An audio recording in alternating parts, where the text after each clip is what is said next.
Hey everyone, welcome back to my channel, welcome back to my greenhouse. My name is Joe.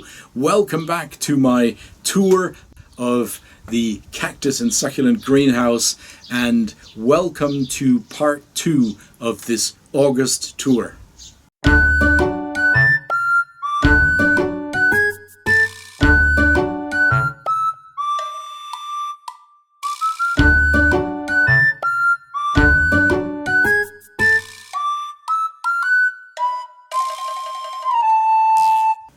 Hi everyone, welcome back. This is, as I said in the intro, part 2 of our August tour through my cactus and other succulent plant collection. Lean back and hopefully enjoy some of the plants that you'll be seeing now.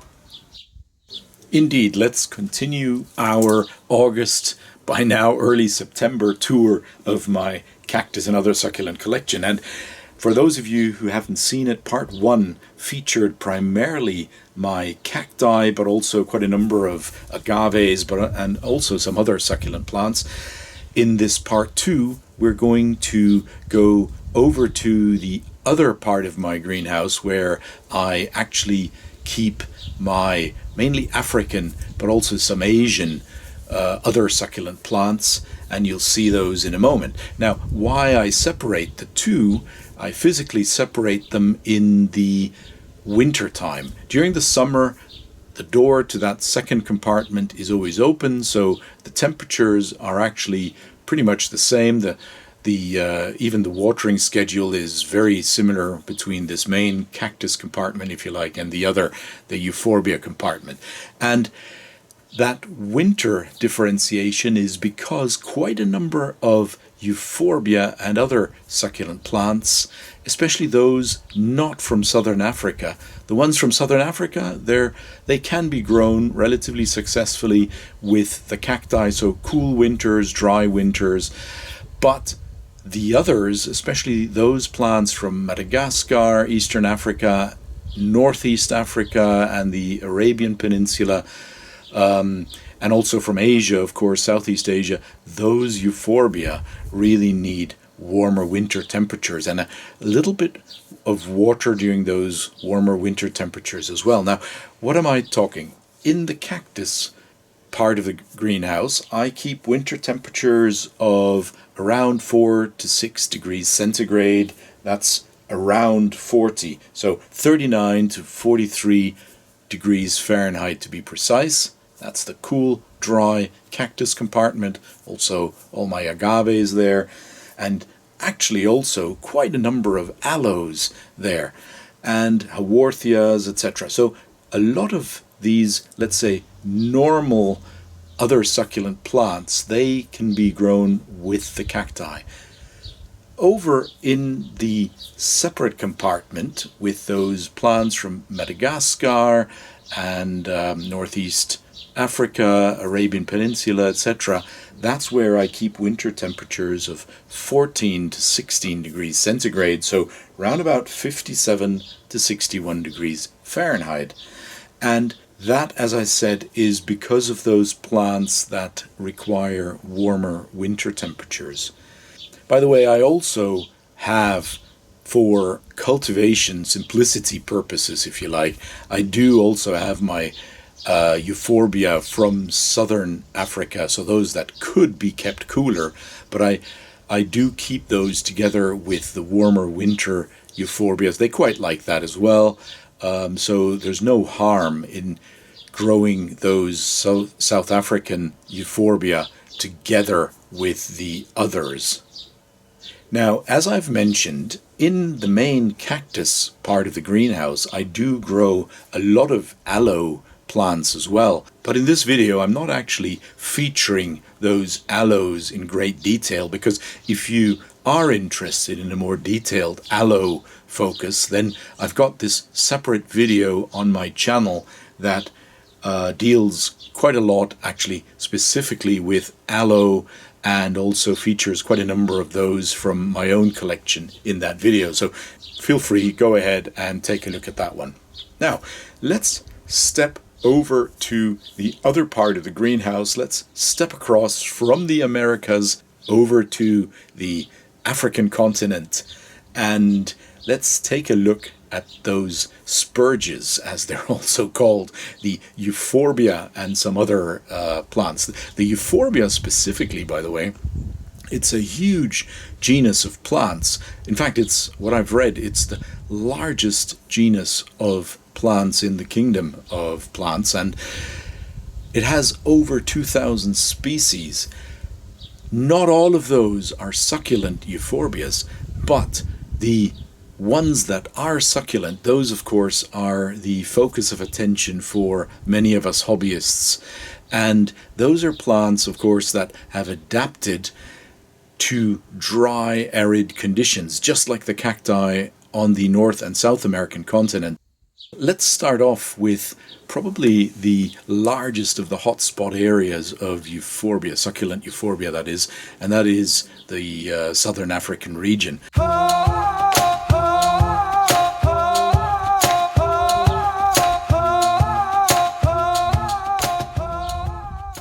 I'm just going to show you some of the plants from that area, from my collection. And of course, probably one of the most prominent is the ping pong ball Euphorbia obesa. And these are wonderful plants to grow. I've got a whole collection here. Some of them are over 20-25 years old, and they are beautiful plants. Here you can beautifully see these are female flowers, because Euphorbia obesa actually has either male or female plants.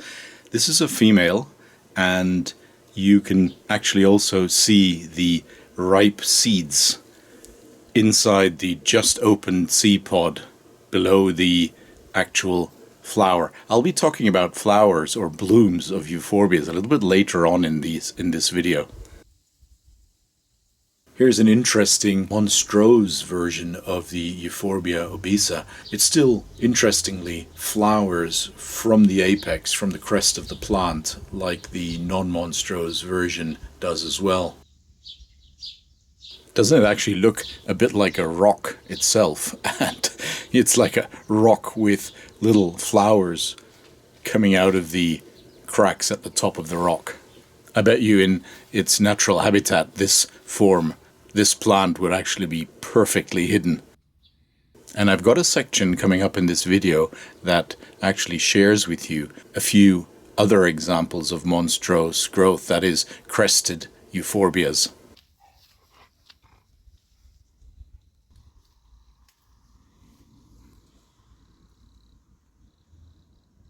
There are a number of closely related plants like Euphorbia melliformis, which we'll see, and there are a whole bunch of cultivars and hybrids in between these different species, in between Euphorbia obesa and Euphorbia melliformis. Here's an example that you can see, and they're all very attractive, very ornamental plants.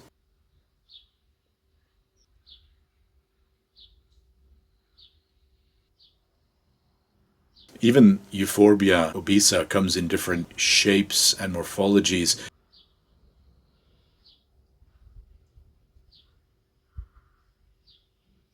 Euphorbia melliformis that I mentioned just now, also as a species or as cultivars or variegated forms, very popular among growers. And if you're a fan of variegated plants, then again there's a whole selection of Euphorbia that you can choose from that come in these green, yellowish, variegated forms.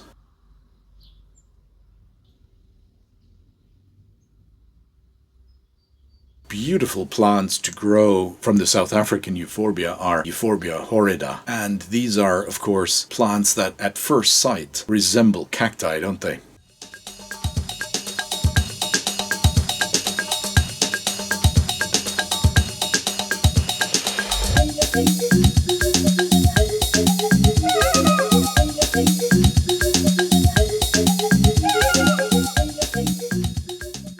Here's the oldest of my specimens. It is one that dates back to 1973. So it's a plant I got in 1973. It was a young plant at that time, and I guess, you know, if it happened to be 2 or 3 years old, that plant now is over 50 years old.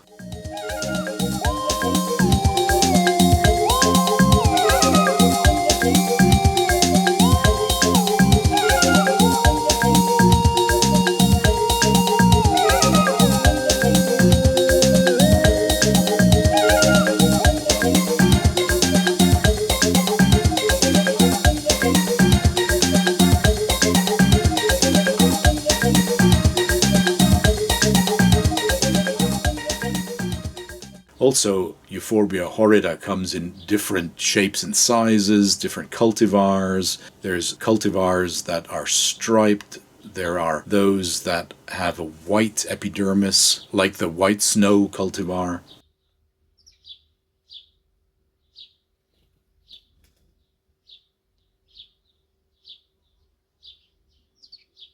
Another very pretty small growing euphorbia from this region is Euphorbia Susannae, which you can see here. It forms these beautiful little colonies or clumps.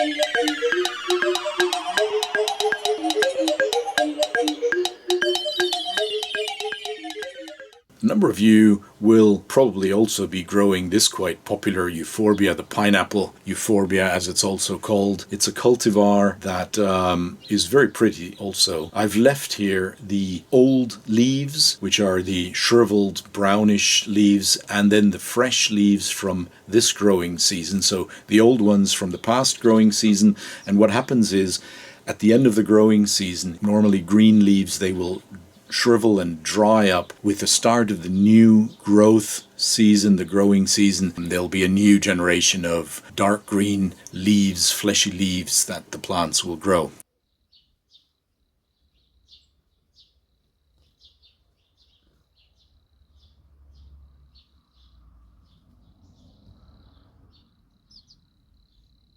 Euphorbia richae, another quite popular plant in cultivation, often also still labeled as monadinium.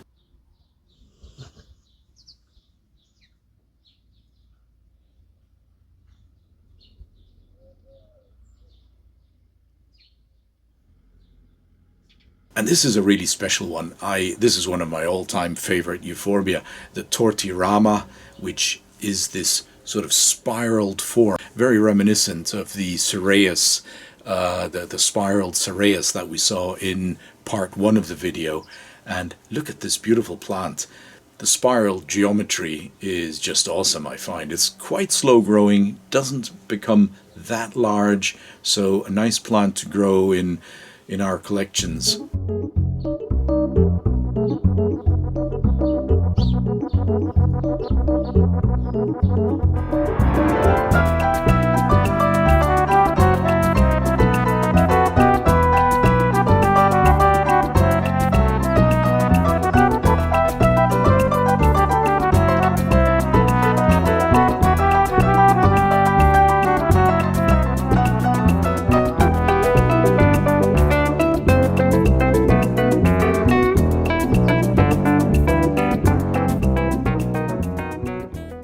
Another beautiful euphorbia is pulvinata, Euphorbia pulvinata, the pincushion euphorbia. And again here, you can see last year's leaves and this year's fresh leaves.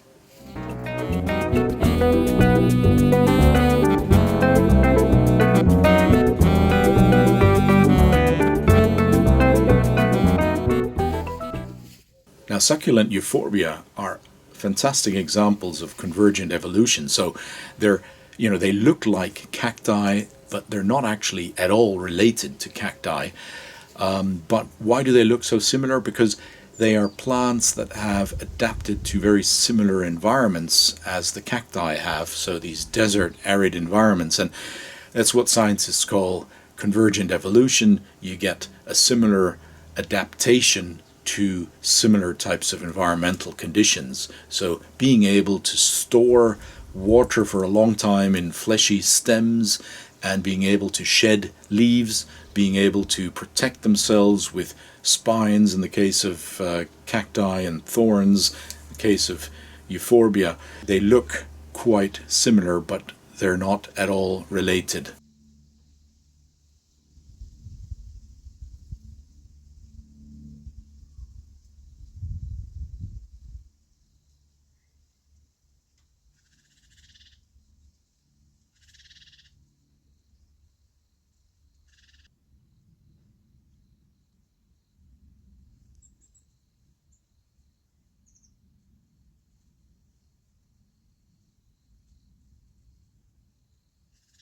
Look at this beautiful little shrub, aeruginosa, Euphorbia aeruginosa, bluish colored with these awesome orange-brown thorns. This is one, although it comes from southern Africa, in my experience, it does require slightly warmer temperatures than I can offer, to get growing it together with cacti. So that's why, again, I have all my Euphorbias together in this warmer winter part of the greenhouse.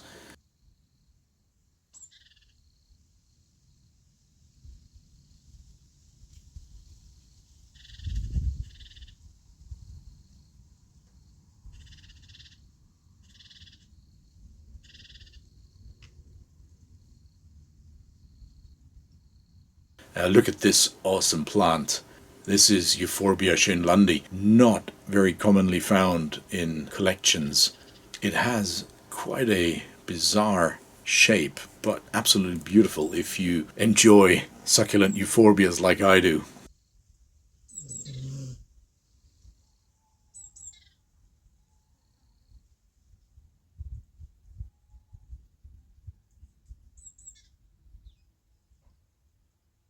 Now look at the texture and the coloring of this columnar shaped euphorbia. In fact, similar to, the family of cacti, when you look at euphorbia, you also get globular shapes, you get thinner, smaller columns, you get larger columns.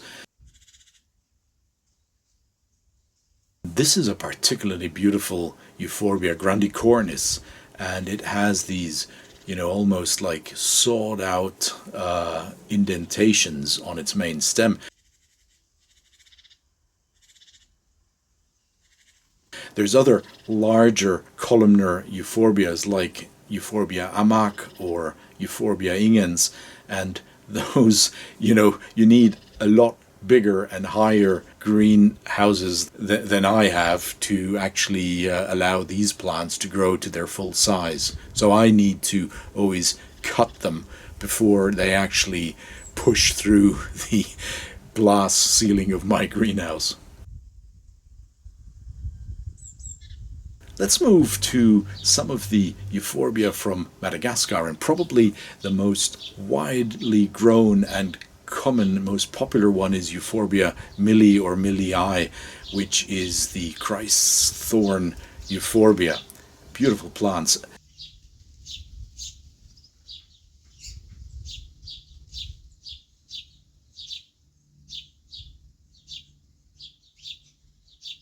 A quite closely related one is Euphorbia geroldi, or geroldii, which you can see here. Also very fleshy leaves and very similar blooms to Euphorbia millii. A beautiful little miniature shrub.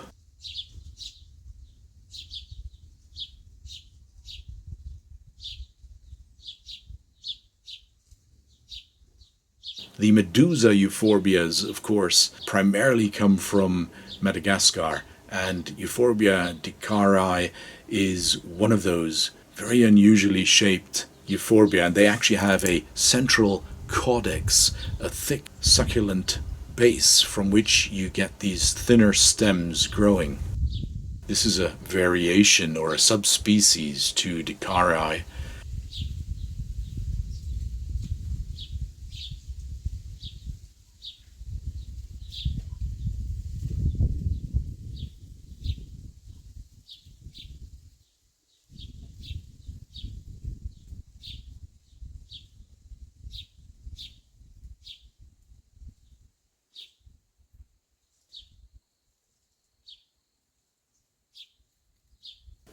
And this is a special feature by special request of Jakob Siebert, one of my most loyal and super followers here on the channel. Jakob, you were asking whether I grow Euphorbia leuconoira. Well, I do. Here is my specimen.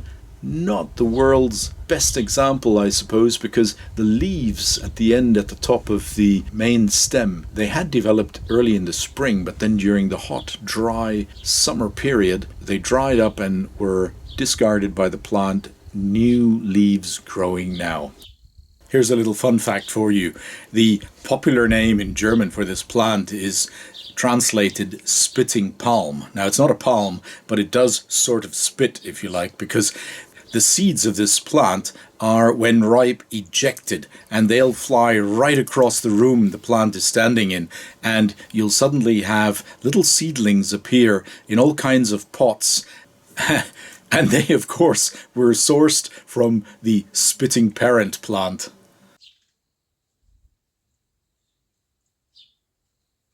Now, moving up the eastern coast of Africa, we come to those Eastern African Euphorbia that can be grown, and this is already where the winter temperatures definitely need to be above cacti type temperatures in order to grow these plants successfully. Euphorbia greenway is a wonderful plant, a branching plant with these bluish green marbled little stems, and although it stays relatively small in cultivation here, I've read that in its native habitat in Tanzania, these plants can easily grow up to 30 meters, so 90 feet in height. By the way, just a fun fact about the flowers or the blooms of Euphorbia. They're not at all comparable to, let's say, your classic bloom or flower of a cactus. The structure that we often refer to as a flower, in fact, is called a cyatheum, and the plural is cyathea. Now, a cyatheum will very often be consisting of both a male and a female flower combined, and what we think are the petals or sepals of the flower, in fact, are leaves or bracts. Those are the sort of more colorful surrounding leaves of the usually very small, quite tiny flowers themselves, the female and the male reproductive organs, which are found at the center of the cyatheum. Many Euphorbia, in fact, have, as I say, both a male and a female flower combined into one cyatheum.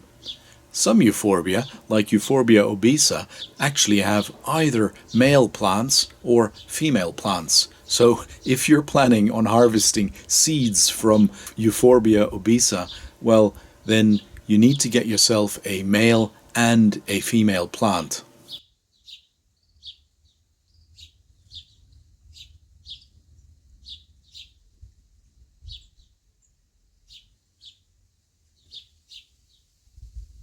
This last example is a beautiful Euphorbia from Kenya, Bioensis, and especially in recent years it's become relatively common in plant nurseries. And so it's one of these beautiful Euphorbia that is not too difficult to grow, again, provided you have slightly warmer temperatures available for them in the winter months. And now on to the Northeast African Arabian Peninsula Euphorbia, some of my absolute favorites. There's some really weird looking, beautiful plants here, which, I think anyone could be forgiven for, at least at first sight, mistaking such a plant for a cactus. But when you look closely, there's these pairs of thorns. There are, unlike cacti, no areoles, And cacti, of course, with their spines, usually radial spines, quite different to these usually paired thorns that Euphorbia have. And a big difference as well is, when you slightly scratch a Euphorbia on the plant skin, the epidermis, you'll have this white sap oozing out of a Euphorbia, which you won't ever have oozing out of a cactus. Beware, this white sap is very poisonous, very toxic, and usually can also highly irritate skin. It can actually inflame skin, so, be well aware. And should you get some of this white sap from a Euphorbia on your skin, then immediately wash your hands with lukewarm water. Make sure that you completely remove it off your skin in order to avoid any, further damages or poisoning. This is probably one of the most unusual and some people will say most beautiful Euphorbia around. It's Euphorbia abdelkhouri from the island of Abdelkhouri off the coast of Yemen, and it's a very rare plant, not that easy to grow, but absolutely magnificent. You can just imagine how well hidden this plant in its natural habitat must be, growing in between limestone. It almost looks like a piece of limestone rock itself, doesn't it?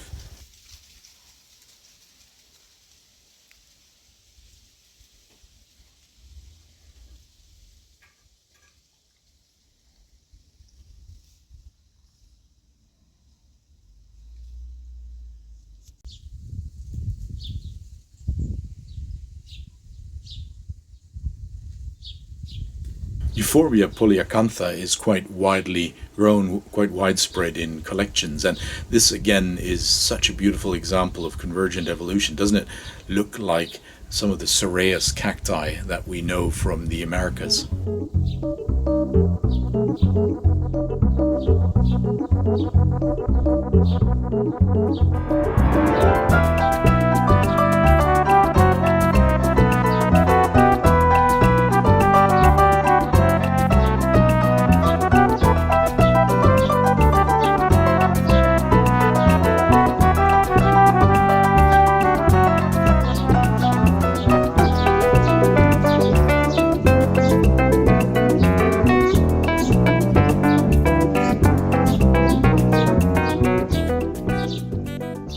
There are also a number of succulent euphorbias, quite widespread, growing in northern Africa, Morocco especially, but also on the Canary Islands, a number of endemic euphorbia species there. The example from that region that I'm showing you here is Euphorbia resinifera.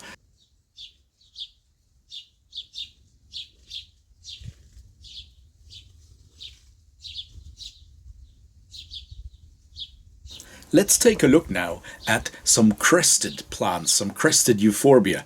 And first up is this wonderful specimen of a Euphorbia mayuranathani, which is a euphorbia thought to have originated from India. And it's a crested plant, as you can see, very similar in its morphology to crested cacti. It's the same phenomenon, and this twisting and curling, which goes back usually to a genetic mutation, sometimes also to viral or bacterial infections or strong environmental changes. That phenomenon is something that euphorbia and cacti have in common. And if you're interested in hearing more about this topic, then I can really recommend you check into the video on this topic that I have on my channel, and there's a lot more examples there as well. I grow this plant in the half shade, very similar to my other crested euphorbia. For example, this Euphorbia nereifolia, which in the uncrested version is actually a plant very often used as graft stock, so as base for grafting of euphorbia plants. And you'll see in a moment that there are a number of crested euphorbia, especially from the Euphorbia lactea group, that actually have been cultivated in different colors, and that is because those plants often lack the chlorophyll to help them photosynthesize. So they're not green, they're yellow, a bit like the parts of variegated plants that are yellow and green. And there are red and white colored versions of these crested plants, which on their own could hardly survive. So they have to be grafted on a normally functioning photosynthesizing base, a graft stock. There's quite a variety of Euphorbia lactea crested forms, so forma cristata.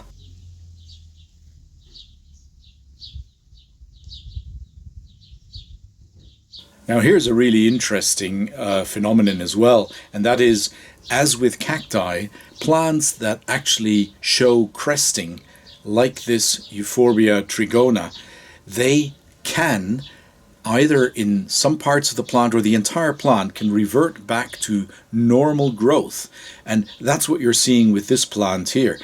It actually has, out of the same stem as the original crested plant, there is a stem growing in its normal morphology. Not quite at the base yet, it's got 4 or 5 ribs, but right at the top here, it has reverted right back to the trigona. That's where the name comes from, 3 ribs or 3 corners.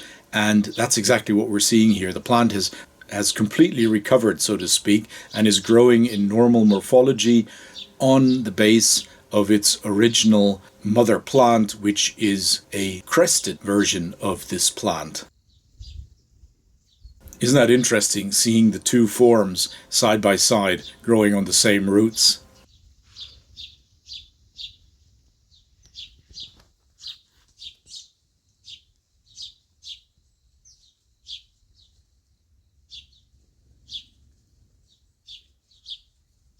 Now, on to a different group of succulent plants, the Pachypodiums.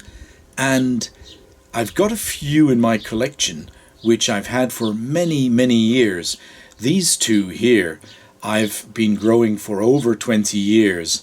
The one on the left, actually, you're seeing this here. This is Pachypodium B. spinosum. I've had this plant ever since it was a little specimen, and it really is an amazing caudex, so a water storing base, this caudiciform shape, or this caudex. In its natural habitat, these plants, the caudex is usually underground, so below rocks and all kinds of debris, and then all you see poking out of the ground are the actual little stems and leaves that you can see at the top of the plant here.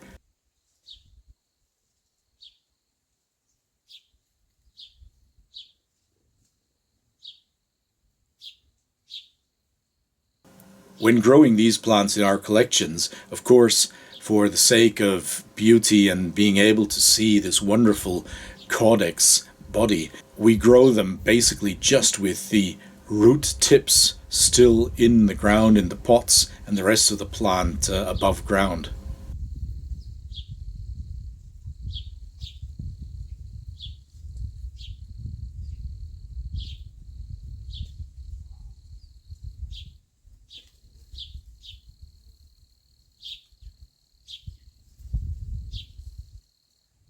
I've got a small specimen of Pachypodium brevicale, which is also a very pretty Pachypodium from Madagascar. Most Pachypodiums are actually from Madagascar. Again, this links back to the winter temperatures that we need to be slightly milder for these plants to actually survive. Here, a young plant of the Pachypodium densiflorum. It's apparently a hybrid according to the plant label. It's got a wonderful looking stem to the plant, and the fresh leaves are seasonal. So most Pachypodiums, actually, they will discard their leaves exactly the same as the Euphorbia. The leaves will shrivel, dry up, fall off, and then the new growing season will bring a new set of plants.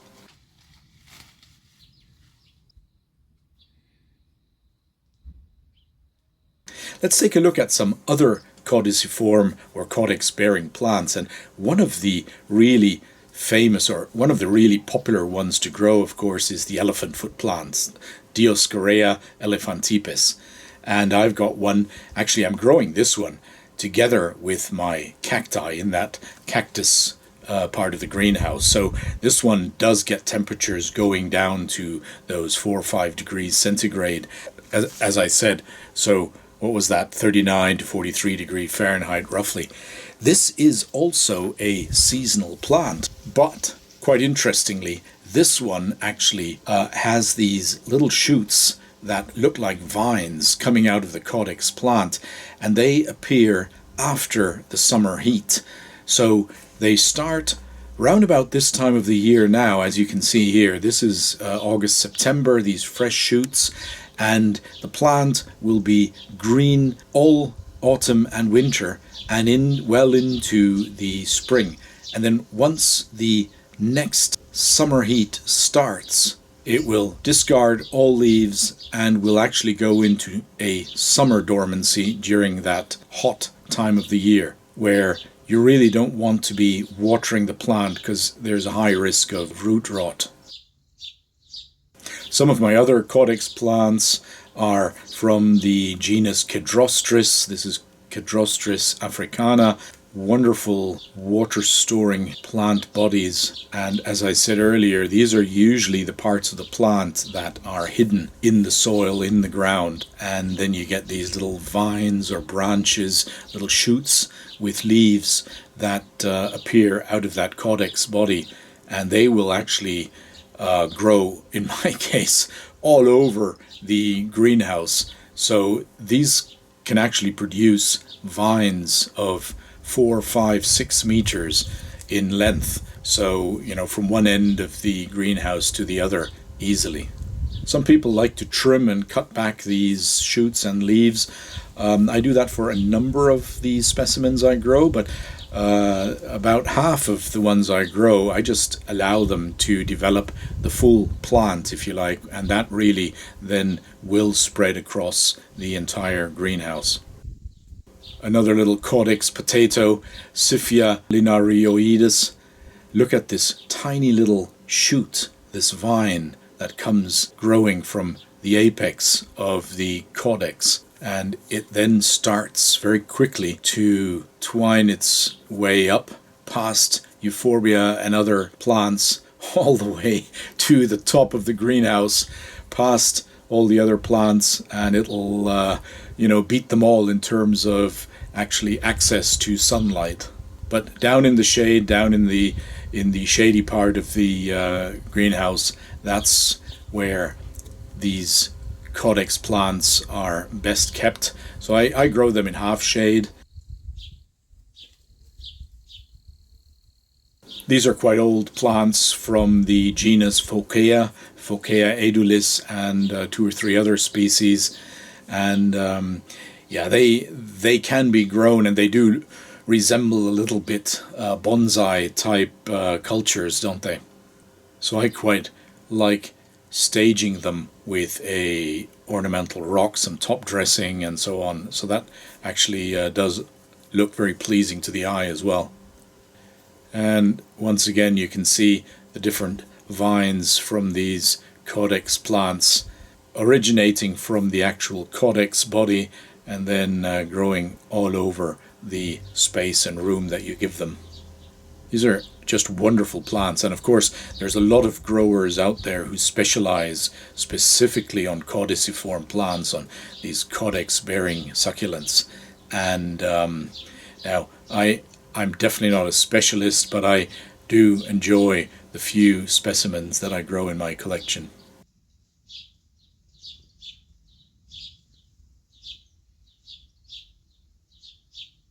Now let's take a quick look at some other pretty cool looking succulents that I'm growing in my collection. DORSTENIA.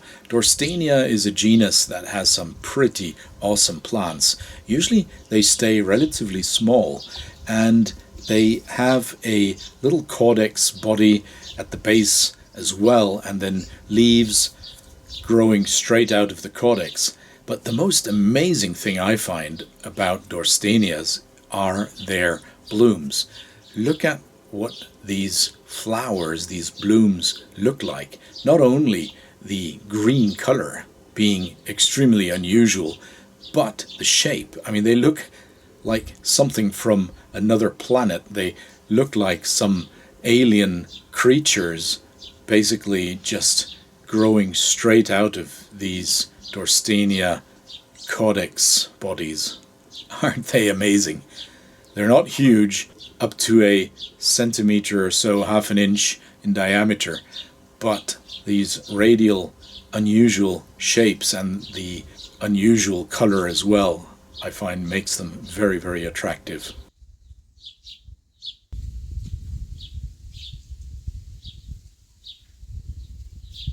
Here's a quite unusual looking plant as well, the silver dollar vine, and this is a plant that I grow in a hanging pot.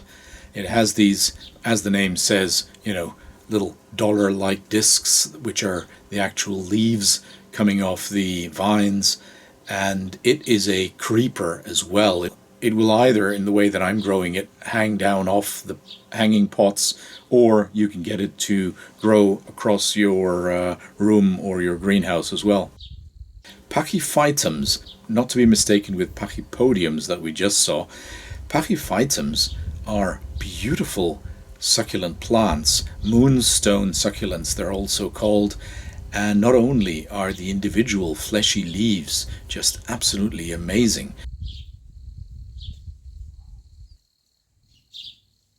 they come in all shades of colors, from from very whitish to purple hued colors, and I grow them in hanging pots as well because they do beautifully spill over.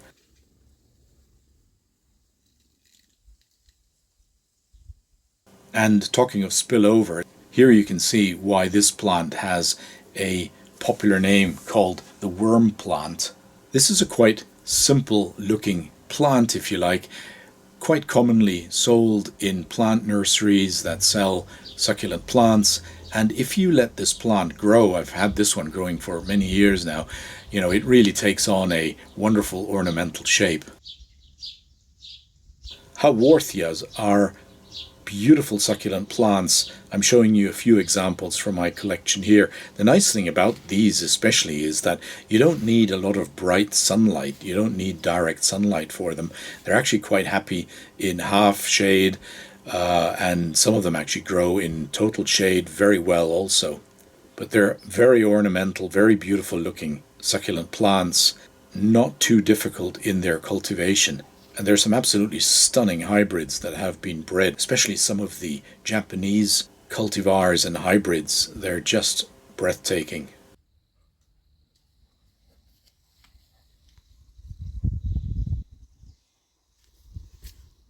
A number of them have these translucent, transparent zones on their leaves, which are very beautiful.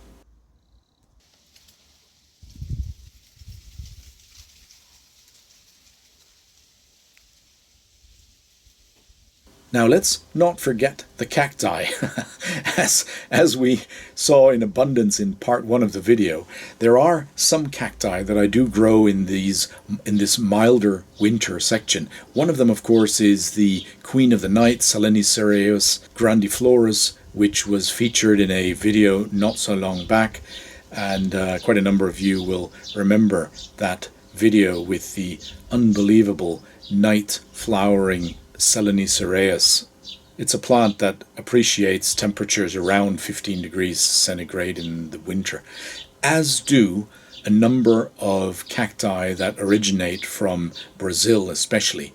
So Pilosocereuses, Ubelmanniana, Disco cactus, just to mention a few of the genera that have plants that really do not do that well if temperatures go below 10 degrees centigrade.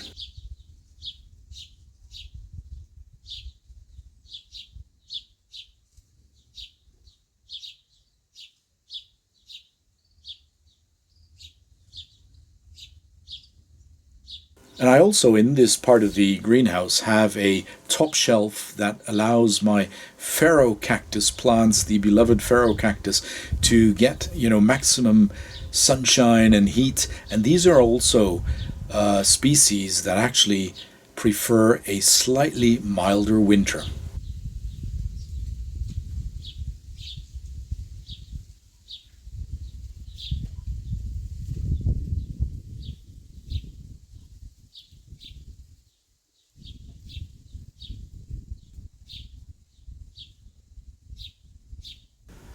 I also actually grow quite a number of cacti and other plants outside of the greenhouse during the summer months. And these are plants that I either propagate from some of the other succulent plants, Echeverias I have there, I have aloe, I have quite a number of other plants that I keep in a shady location under a bench. On the bench I actually have cacti that can grow in the full sun, or again in the half shade of a bush. There's Rubutias that love growing outside. These are cacti, wonderful flowering cacti, especially also suitable for many beginners to our, or newcomers to our hobby.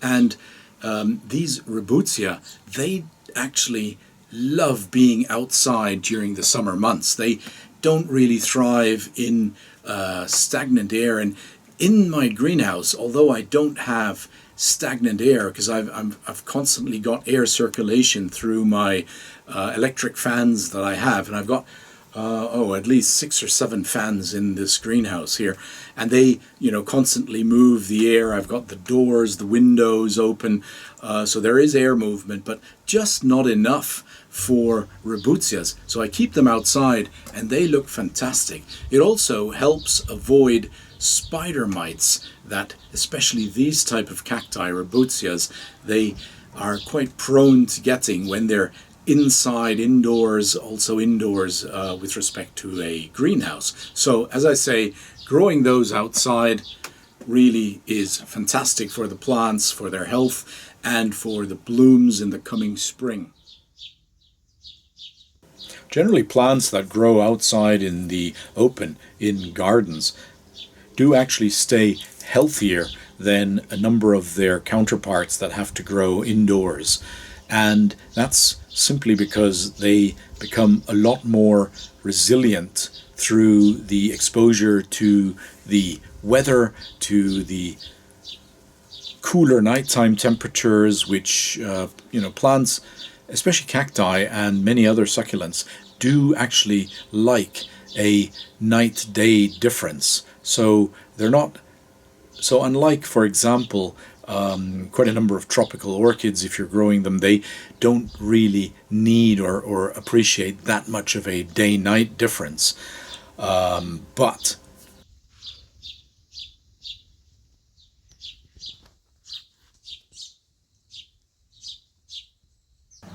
let me also show you where I actually, during the summer months, keep and grow my epiphytic cacti, and you'll be perhaps amazed to hear also my so-called cold house orchids. These are orchids from mainly the genus Roseoglossum, or Odontoglossum they used to be called, I think. And these are cacti from cooler mountainous areas in South America, and they actually can be carefully grown together with cacti, not in the greenhouse in the summer, but they need to go out into cooler outside temperatures, more humidity than the cactus greenhouse can offer during the summer. Outside in my garden, under the shade of a old cherry tree, that's where I like to hang a number of my epiphytic cacti growing in hanging pots, and they love this place because they'll get a little bit of sunshine, but most of the day they're in sort of half shade, and when they actually get the benefits of day and night temperatures as well, they really do well. You might have seen these plants in bloom in some other videos of my collection, So the Cactus ackermani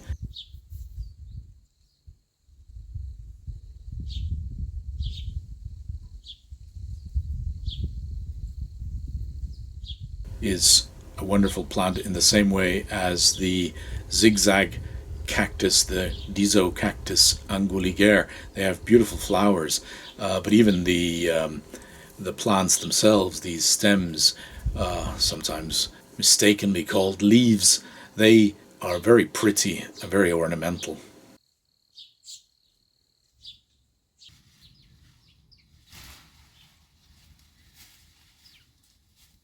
Evening time is my favorite time in the greenhouse. As the sun is slowly going down, the sun is setting, you get wonderful light in the greenhouse and you get a beautiful atmosphere that really allows you to enjoy the full beauty of our plants.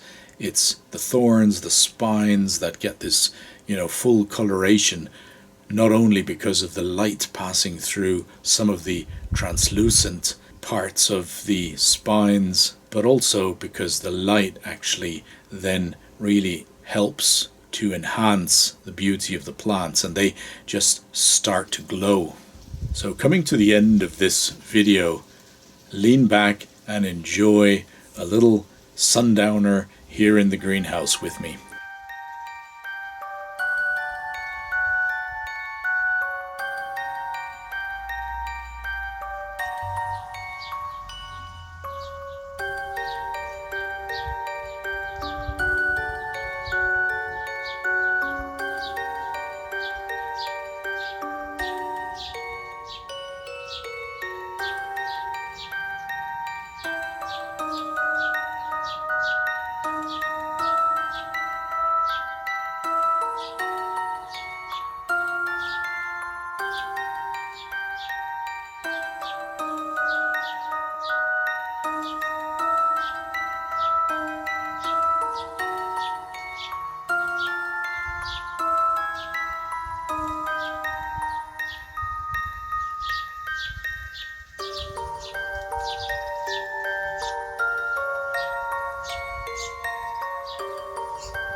So I hope you enjoyed this part 2 of the video tour through my collection, and I hope that you saw some plants that you recognized from your own collection, or some plants that you might want to put on your to get, to buy, or to grow from seeds list. In any case, if you enjoyed this video, please give me a like once again. If you have a comment, then write a comment or suggestion or whatever you'd like to send me a comment on in the comment boxes below. If you haven't subscribed, as you know, I'd really be super appreciative if you did subscribe to my channel. It's a fantastic way of supporting a channel like mine.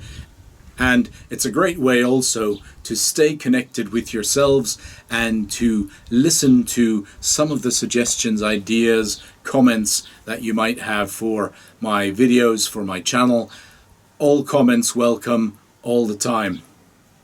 And as I said before, best endeavors to answer your comments quite quickly.